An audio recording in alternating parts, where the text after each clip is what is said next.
मिर्जा साहब ਇੱਥੇ ਹੁਣ ਗਿਆ ਸੌਦਾ ਲੈ ਕੇ ਬਾਬਾ ਕੂਲਾ ਵੀ ਆ ਗਿਆ। ਬਾਬਾ ਕੂਲਾ ਕਹਿੰਦਾ ਯਾਰ ਹੁਣ ਬੁਲਾਉਣੋਂ ਹਟ ਗਿਆ। ਮੈਂ ਉਹਨੂੰ ਸਿੱਧਾ ਹੀ ਕਿਹਾ, ਮੈਂ ਕਿਹਾ ਯਾਰ ਵਿਆਹ ਮੁਸਤੇ ਨੇ ਕਰਾਇਆ, ਸਾਡੀ ਪ੍ਰੀਤ ਸੀ ਡਾਢੀ ਤਿੰਨਾਂ ਦੀ, ਉਹ ਵਿਆਹ ਕਰਾ ਗਿਆ ਨਿਕਲ ਗਿਆ, ਤੁਸੀਂ ਇੱਕ ਦੂਜੇ ਨੂੰ ਬੁਲਾਉਣੋਂ ਕਿਉਂ ਹਟ ਗਏ?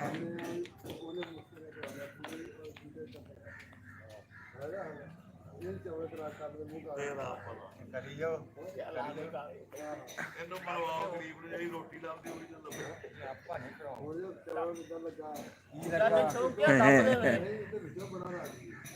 ਲੱਭ ਦੇ ਫਿਰ ਲੱਭ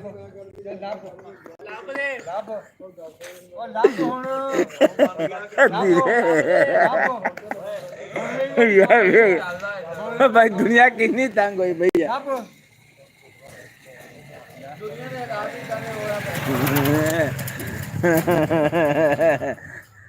पानी नहीं वेखदा, नहीं तो पानी लोगों ने भेजने लग पैना। ये ताया चक्का जा रहा है।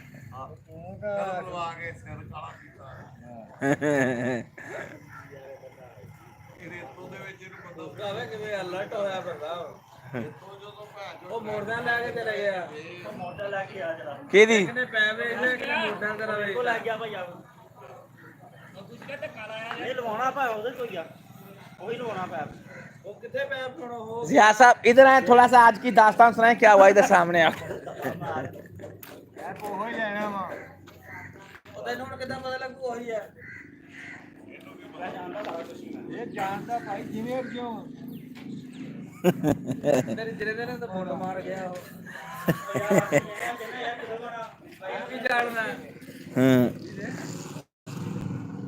की कहता फिर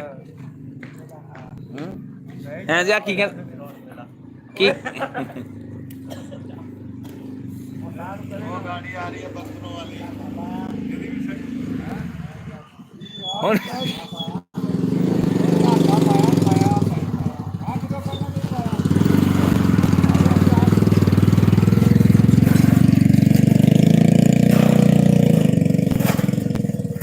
जिया हुन आया स्टोरी का नाम पे पूरी मर्जी हो यार, आपने तो मैं